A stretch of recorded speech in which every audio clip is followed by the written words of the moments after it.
दिलदार पाकिस्तान की उर्दू अदब पॉडकास्ट में शहजादी का प्यार भरा आदाब। आज आपके लिए लेकर आए हैं फिर शॉर्ट स्टोरी सादत हसन मंटो की लिखी हुई। इसका उन्वान है कबूतरों वाला साईं। काफ़ी दिलचस्प लगती है ना, नाम से ख़ास तौर पे। लिखते हैं, पंजाब के एक सर्द देहात के तकिए में आई चीमा सुबह सवेरे एक गुलाफ चढ़ी कब्र के पास जमीन के अंदर खुदे हुए गड्ढे में बड़े बड़े उपलों से आग सुलगा रही है। सुबह के सर्द और मटियाले धुंधलके में वो अपनी पानी भरी आंखों को सुकेड़ कर और अपनी कमर को दोहरा करके मुंह करीब करीब जमीन के साथ लगाकर ऊपर तले रखे हुए उपलों के अंदर फूंक घसीटने की कोशिश करती है तो जमीन पर से थोड़ी सी राख उड़कर उसके आधे सफेद और आधे काले बालों पर, जो कि घिसे हुए कंबल का नमूना पेश करते हैं, बैठ जाती है। और ऐसा मालूम होता है कि उसके बालों में थोड़ी सी सफेदी और आ गई है। उपलों के अंदर आग सुलगती है और यूं जो थोड़ी सी लाल लाल रोशनी पैदा होती है, माई जीवा के स्याह चेहरे पर झुर्रियों को और नुमाया कर देती है। माई जीवा ये आग कई मर्तबा सुलगा चुकी है। ये तकिया या छोटी सी खानकाह जिसके अंदर बनी हुई कब्र की बाबत उसके परदादा ने लोगों को यकीन दिलाया था कि वो एक बहुत बड़े पीर की आरामगाह है, एक ज़माने से उनके कब्जे में थी। गामा साईं के मरने के बाद अब उसकी होशियार बीवी एक तकिए की मुजावर थी। गामा साईं सारे गांव में हर दिल अजीज था। जात का वो कुम्हार था, मगर चूंकि उसे तकिए की देखभाल करना होती थी इसलिए उसने बर्तन बनाने छोड़ दिए थे। लेकिन इसके हाथ की बनाई हुई कुंडियाँ अब भी मशहूर हैं। भांग घोटने के लिए वो साल भर में 6 कुंडियाँ बनाया करता था। इनके मुतालिक वो बड़े फख्र से कहा करता था, चौधरी लोहा है लोहा, फौलाद की कुंडी टूट जाए पर गामा साईं की ये कुंडी दादा ले तो उसका पोता भी इसमें भंग घोट कर पिए। मरने से पहले गामा साईं 6 कुंडियां बनाकर रख गया था, जो अब माई जीवा बड़ी एहतियात से काम में लाती थी। गांव के अक्सर बुढ़े और जवान तकिए में जमा होते थे और सरदाई पिया करते थे। घोटने के लिए गामा साईं नहीं था और उसके बहुत से चेले चांटे जो अब सर भवें मुंडवा कर साईं बन गए थे, इसके बजाय भंग घोटा करते थे और माई जीवा की सुलगाई हुई आग हुक्का पीने वालों के काम आती थी। सुबह और शाम को तो खैर काफी रौनक रहती थी, मगर दोपहर को 8-10 आदमी माई जीवा के पास बेरी की छांव में बैठे ही रहते थे। इधर उधर कोने में लंबी लंबी बेल के साथ साथ कई गाहक थे, जिनमें गामा साईं के एक बहुत पुराने दोस्त अबू पहलवान ने सफेद कबूतर पाल रखे थे। तकिए की धुएं भरी फिजा में सफेद और चितकबरे कबूतरों की फड़फड़ाहट बहुत भली मालूम होती थी। जिस तरह तकिए में आने वाले लोग शक्लो सूरत से मासूमाना हद तक बेअक्ल नजर आते थे, उसी तरह ये कबूतर, जिनमें से अक्सर के पैरों में माई जीवा के बड़े लड़के ने झांझ पहना रखे थे, बेअक्ल और मासूम दिखाई देते थे।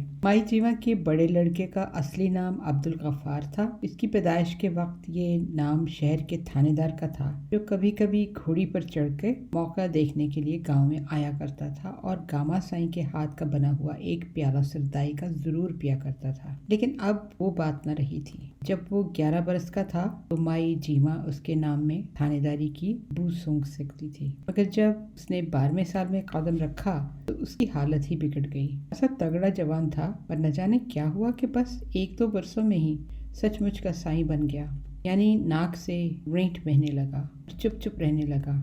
सर पहले ही से छोटा था पर अब कुछ और भी छोटा हो गया और मुंह से हर वक्त लुआब सा निकलने लगा। पहले पहल माँ को अपने बच्चे की इस तब्दीली पर बहुत सदमा हुआ, मगर जब उसने देखा कि उसकी नाक से रेंट और मुंह से लुआब बहते ही गांव के लोगों ने उससे गैब की बातें पूछना शुरू कर दी हैं और उसकी हर जगह खूब आओ भगत की जाती है, तो उसे ढारस हुई कि चलो यूं भी तो कमा ही लेगा। कमाना वमाना क्या था। अब्दुल गफ्फार, जिसको अब कबूतरों वाला साईं कहते थे, गाँव में फिर फराकर आटा चावल इकट्ठा कर लिया करता था। वो भी इसलिए कि उसकी माँ ने उसके गले में एक झोली लटका दी थी, जिसमें लोग कुछ न कुछ डाल दिया करते थे। कबूतरों वाला साईं उसे इसलिए कहा जाता था कि उसे कबूतरों से बहुत प्यार था। तकिए में जितने कबूतर थे उनकी देखभाल वो पहलवान से ज्यादा यही किया करता था। उस वक्त वो सामने कोठरी में एक टूटी हुई खाट पर अपने बाप का मैला कुचैला लिहाफ ओढ़े सो रहा था। बाहर उसकी माँ आग सुलगा रही थी। चूंकि सर्दियां अपने जोबन पर थीं, इसलिए गांव अभी तक रात और सुबह के धुएं में लिपटा हुआ था। यूं तो गांव में सब लोग बेदार थे और अपने काम धंधों में मसरूफ थे, मगर तकिया जो कि गांव से फासले पर था अभी तक आबाद न हुआ था। अलबत्ता दूर कोने में माई जीवा की बकरी जोर जोर से ममिया रही थी। माई जीवा आग सुलगाकर बकरी के लिए चारा तैयार करने ही लगी थी कि उसे अपने पीछे एक आहट सुनाई दी। मुड़कर देखा तो एक अजनबी सर पर ठाठा और मोटा सा कंबल ओढ़े नजर आया। पगड़ी के एक पल्लू से इस आदमी ने अपना चेहरा आंखों तक छुपा रखा था। जब उसने मोटी आवाज में माई जीवा अस्सलाम वालेकुम कहा तो पगड़ी का खुरदरा कपड़ा उसके मुंह पर 3-4 मरतबा सुकड़ा और फैला। माई जीवा ने चारा बकरी के आगे रख दिया और अजनबी को पहचानने की कोशिश किए बगैर कहा, वालेकुम सलाम, आओ भाई बैठो, आग तापो। माई जीवा कमर पर हाथ रखे इस घड़े की तरफ बढ़ी जहाँ हर रोज आग सुलगती रहती थी। अजनबी और वो दोनों पास पास बैठ गए। थोड़ी देर हाथ कर उस आदमी ने माई जीवा से कहा, माँ अल्लाह बख्शे, गामा साईं मुझे बाप की तरह चाहता था। इसके मरने की खबर मिली तो मुझे बहुत सदमा हुआ। मुझे आसेब हो गया था। कब्रिस्तान का जिन ऐसा चिमटा था कि अल्लाह की पनाह। गामा साईं के एक ही तावीज़ से ये काली बला दूर हो गई। माई जीवा खामोशी से अजनबी की बातें सुनती रही, जो कि उसके शौहर का बहुत ही मुतक़िद नजर आता था। उसने इधर उधर की और बहुत सी बातें करने के बाद बुढ़िया से कहा, मैं 12 कोस से चलकर आया हूँ एक खास बात कहने के लिए। अजनबी ने राजदारी के अंदाज में अपने चारों तरफ देखा कि इसकी बात कोई और तो नहीं सुन रहा, और भिंचे हुए लहजे में कहने लगा, मैं सुंदर डाकू के गिरोह का आदमी हूँ। परसों रात हम लोग इस गांव पर डाका मारने वाले हैं। खून खराबा जरूर होगा, इसलिए मैं तुमसे ये कहने आया हूँ कि अपने लड़कों को दूर ही रखना। मैंने सुना है कि गामा साईं मरहूम ने अपने पीछे 2 लड़के छोड़े हैं। जवान आदमियों का लहू है। अब ऐसा ना हो कि जोश मार उठे और लेने के देने पड़ जाएं। तुम उनको परसों गांव से कहीं बाहर भेज दो तो ठीक रहेगा। बस मुझे यही कहना था। मैंने अपना हक अदा कर दिया है। अस्सलाम वालेकुम। अजनबी अपने हाथों को आग के अलाव पर जोर जोर से मलकर उठा और जिस रास्ते से आया था उसी रास्ते से बाहर चला गया। सुंदर जाट बहुत बड़ा डाकू था। उसकी दहशत इतनी थी कि माएँ अपने बच्चों को उसी का नाम लेकर डराया करती थीं। बेशुमार गीत उसकी बहादुरी और बेबाकी के गांव की जवान लड़कियों को याद थे। उसका नाम सुनकर बहुत सी कवारियों के दिल धड़कने लगते थे। सुंदर जाट को बहुत कम लोगों ने देखा था, मगर जब चौपाल में लोग जमा होते थे तो हर शख्स उससे अपनी अचानक मुलाकात के मन घड़त किस्से सुनाने में एक खास लज्जत महसूस करता था। उसके कदो कामत और डील डॉल के बारे में मुख्तलिफ बयान थे। खास कहते थे कि वो बहुत कदावर जवान है, बड़ी बड़ी मूंछों वाला। इन मूंछों के बालों के मुतालिक ये मशहूर था कि वो 2 बड़े बड़े लेमो उनकी मदद से उठा सकता है। बाद लोगों का ये बयान था कि इसका कद मामूली है, मगर बदन इस कदर गठा हुआ है कि गेंडे का भी ना होगा। बहरहाल सब मुतफ़िका तौर पर इसकी ताकत और बेबाकी के मुतरिफ थे। जब माई जीवा ने ये सुना कि सुंदर जाट उनके गाँव पर डाका डालने के लिए आ रहा है तो उसके आए और शान खता हो गए और वो इस अजनबी के सलाम का जवाब तक न दे सकी और ना उसका शुक्रिया ही अदा कर सकी। माई जीवा को अच्छी तरह मालूम था कि सुंदर जाट का डाका क्या माने रखता है। पिछली दफा जब उसने इस साथ वाले गांव पर हमला किया था तो सखी लाला महाजन की सारी जमा पूंजी गायब हो गई थी और गांव की सबसे सुंदर और चंचल छोकरी भी ऐसी गुम हुई थी कि अब तक उसका पता नहीं मिलता था। ये बला अब उनके गांव पर नाजल होने वाली थी और उसका इल्म स्वाय माई जीवा के गांव में किसी और को न था। माई जीवा ने सोचा कि वो इस आने वाले भौजाल की खबर किस किस को दे। चौधरी के घर खबर कर दे, लेकिन नहीं, वो तो बड़े कमीने लोग थे। पिछले दिनों उसने थोड़ा सा साग इनसे मांगा था तो उन्होंने इनकार कर दिया था। घसीटा राम हलवाई को मुतनब्बा करे, नहीं, वो भी ठीक आदमी नहीं था। तो देर तक इन्हीं ख्यालात में गरक रही। गांव के सारे आदमी वो एक एक करके अपने दिमाग में लाई और उनमें से किसी एक को भी उसने मेहरबानी के काबिल न समझा। इसके अलावा उसने सोचा अगर उसने किसी को हमदर्दी के तौर पर इस राह से आगाह कर दिया तो वो किसी और पर मेहरबानी करेगा और यूं सारे गांव वालों को पता चल जाएगा, जिसका नतीजा अच्छा नहीं होगा। आखिर में वो ये फैसला करके उठी कि अपनी सारी जमा पूंजी निकालकर वो सब्ज रंग की गुलाफ चढ़ी कब्र के सिरहाने गाड़ देगी और रहमान को पास वाले गांव में भेज देगी। जब वो सामने वाली कोठरी की तरफ बढ़ी तो दहलीज में उसे अब्दुल गफ्फार यानी कबूतरों वाला साईं खड़ा नजर आया। माँ को देखकर वो हंसा। उसकी ये हंसी आज खिलाफे मामूल माने खेज थी। माई जीवा को उसकी आंखों में संजीदगी और मतानत की झलक भी नजर आई, जो कि होशमंदी की निशानी है। जब वो कोठरी के अंदर जाने लगी तो अब्दुल गफ्फार ने पूछा, माँ सुबह सवेरे कौन आदमी आया था? अब्दुल गफ्फार इस किस्म के सवाल आमतौर पर पूछा करता था, इसलिए उसकी माँ जवाब दिए बगैर अंदर चली गई। अपने छोटे लड़के को जगाने लगी। ए रहमान उठ उठ। बाजू झंझोड़ कर माई जीवा ने अपने छोटे लड़के रहमान को जगाया और जब आंखें मलकर उठ बैठा और अच्छी तरह होश में आ गया तो उसकी माँ ने उसको सारी बात सुना दी। रहमान के औसान खता हो गए। वो बहुत डरपोक था। उसकी उम्र इस वक्त 22 बरस की थी और काफी ताकतवर जवान था, मगर उसमें हिम्मत और शुजात नाम तक को न थी। अंदर जाट इतना बड़ा डाकू जिसके मुतालिक मशहूर था कि वो थूक फेंकता था तो पूरे 20 गज के फासले पर जाकर गिरता था। परसों डाका डालने और लूट मार करने के लिए आ रहा था। वो फौरन अपनी माँ के मशवरे पर राजी हो गया, बल्कि यूं कहिए कि वो उसी वक्त गाँव छोड़ने की तैयारियां करने लगा।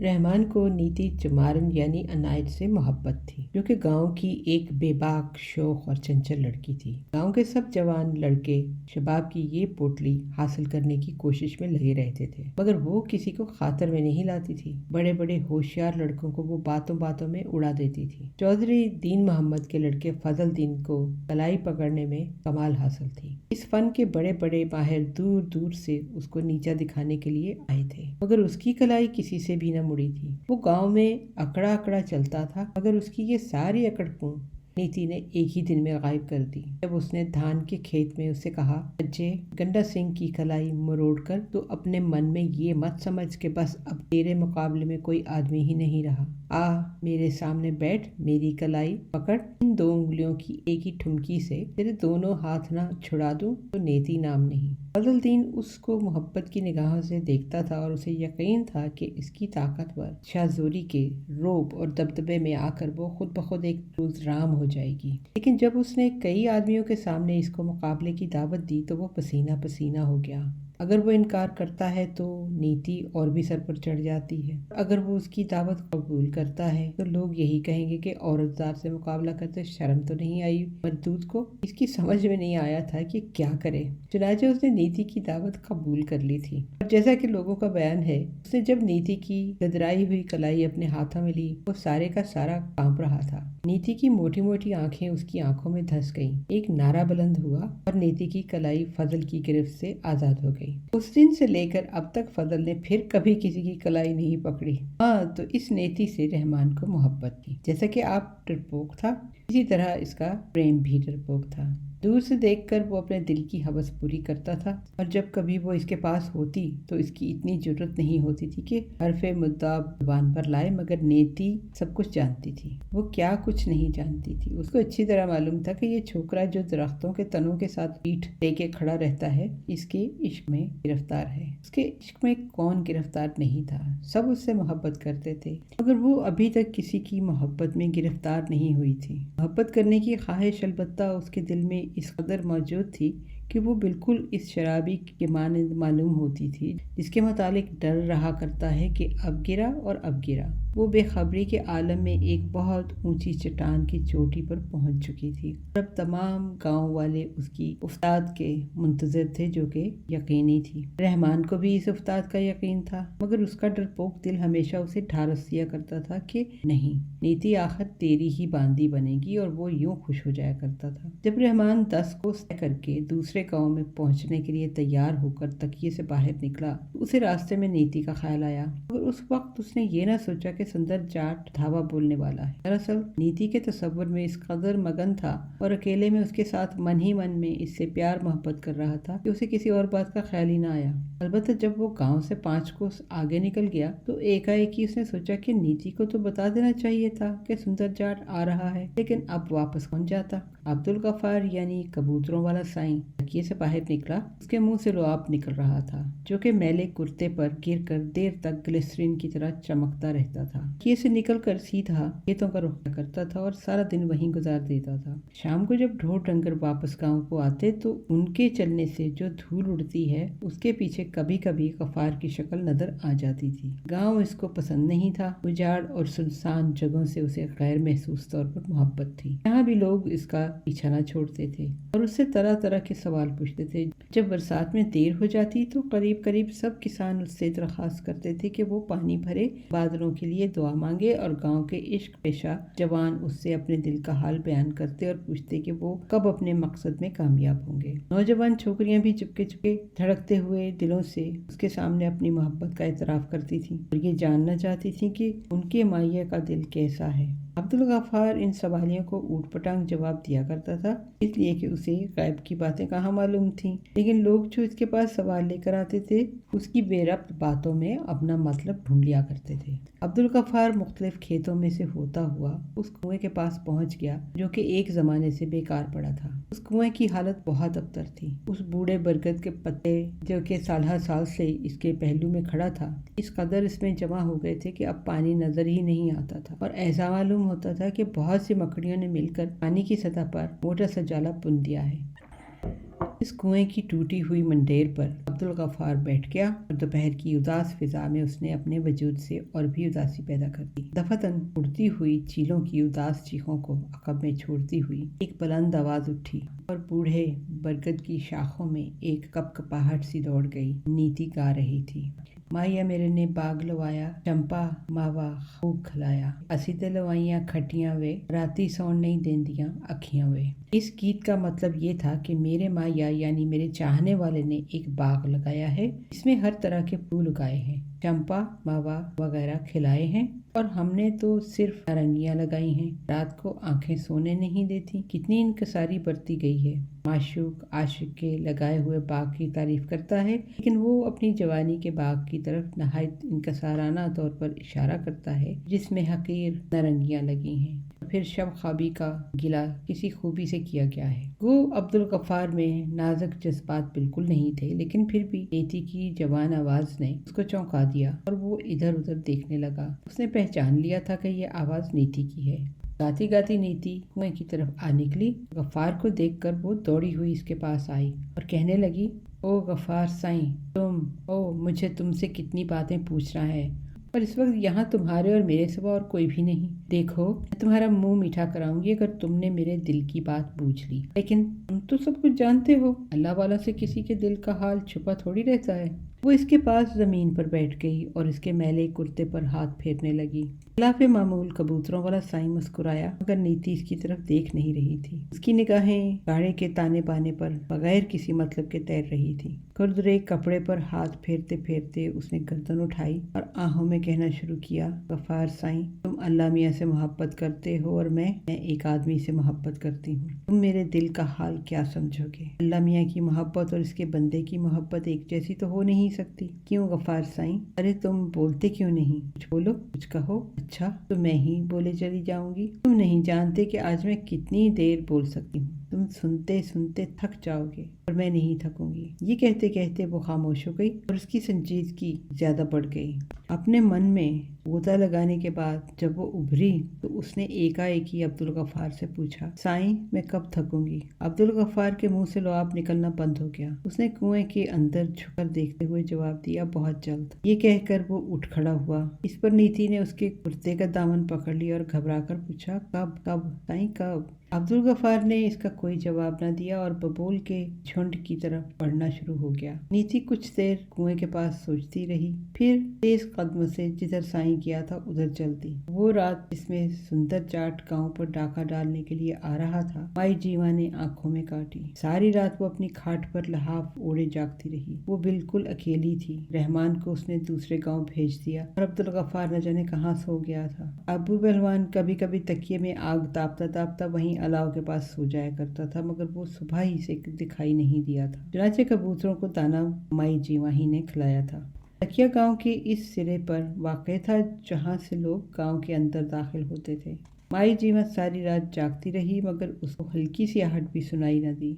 जब रात गुजर गई और गांव के मुर्गों ने अजानें देना शुरू कर दी तो वो सुंदर जाट की बाबत सोचती सोचती सो गई। क्योंकि रात को वो बिल्कुल न सोई थी, इसलिए सुबह बहुत देर के बाद जागी। कोठरी से निकलकर जब वो बाहर आई तो उसने देखा कि अब्बू पहलवान कबूतरों को दाना दे रहा है और धूप सारे तकिए में फैली हुई है। उसने बाहर निकलते ही उससे कहा, सारी रात मुझे नींद न आई। ये मुआ बुढ़ापा बड़ा तंग कर रहा है। صبح सोई हूँ और अब उठी हूँ। हाँ तुम सुनाओ, कल कहाँ रहे?